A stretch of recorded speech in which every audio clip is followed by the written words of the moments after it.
Have a nice day everyone. Magandang araw mga ka-Iron Works.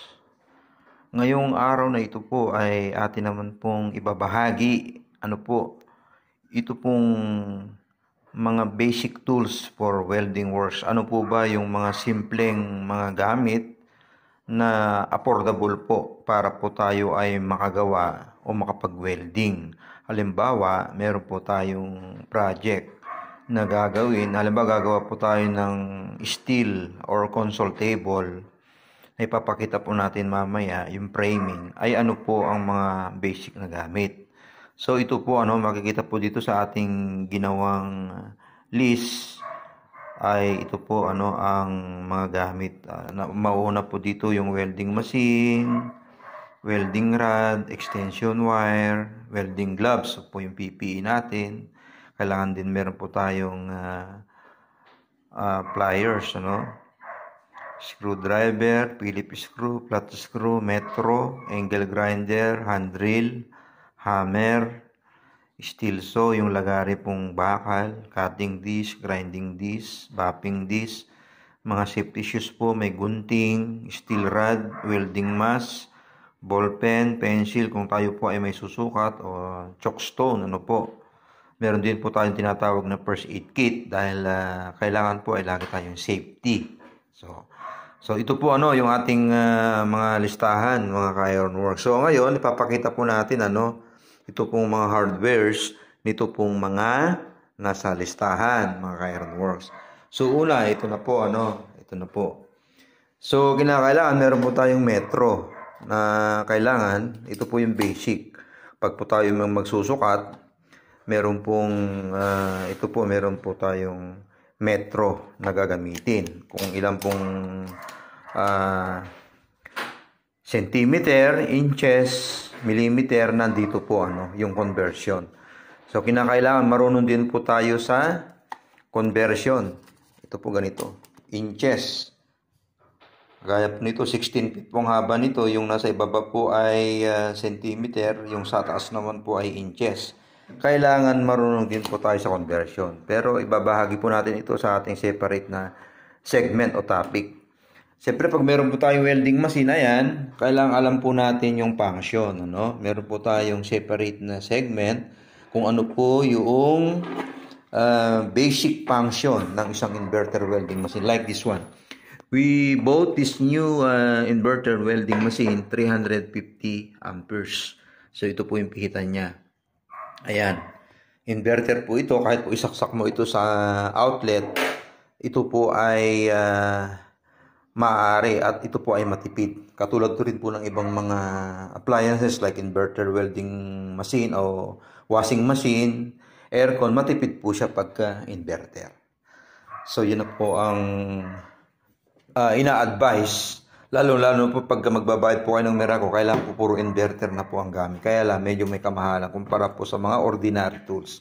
Ganun din po itong angle grinder. Ito po yung gagamitin natin na pang-cutting disc. Kahit wala na po tayong gamit na, ito po ito yung may cutting disc na po siya nakalagay. Kahit wala na po tayong yung cutting machine na malaki, ito na po yung ginagamit. Through this one, this is the cutting wheel na cutting disc na sinasabi. Pero napakadelikado po ang gumamit nitong grinder. Kailangan may experience at pag gumagamit po ng mga basic tools sa welding shop, kailangan po ay hindi po tayo puyat. Ito po yung mga paggamit. Ibabahagi din po natin ito one by one. Ito po yung hand drill. Hand drill po, pambutas. Ayan. Kailangan meron din po tayong safety shoes. Ayan po.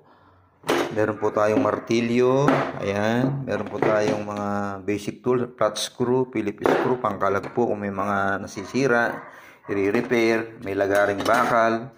Meron po tayong welding rod, iba't ibang klase. May gunting. Meron po tayong gloves. Yung leather po ito. Halimbawa, para maiwasan po natin mag-ground, meron din po tayong extension wire.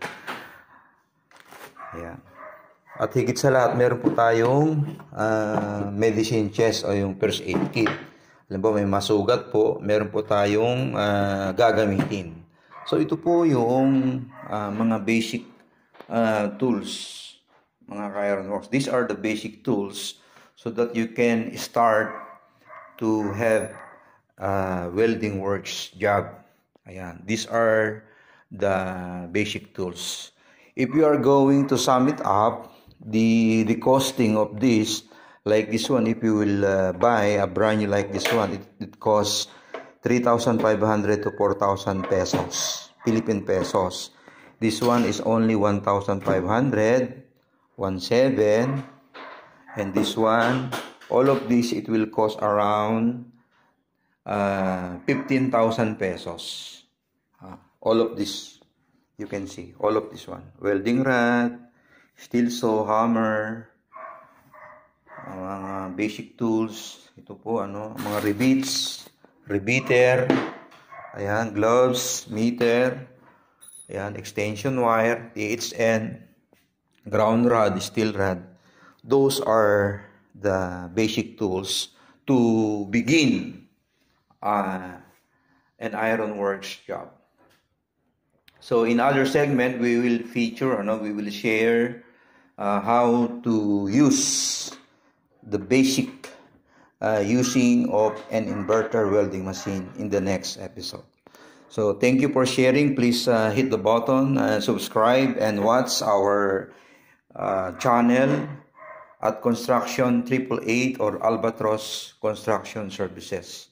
At meron din po tayong Facebook page, yung pong Digicon Handyman. So, magre-regular sharing na po tayo ng ating mga ginagawa. Lalo na po ngayon ay matatapos na po ang tag-ulan. Pag huminto na po ang rainy season, ay didiretso po tayo sa ating working site at doon po natin ipapakita yung ating pong mga ginagawang mga maliliit na proyekto dito po sa ating area of coverage. So hanggang sa susunod mga ka-ironworks, magandang araw po sa ating lahat. God bless.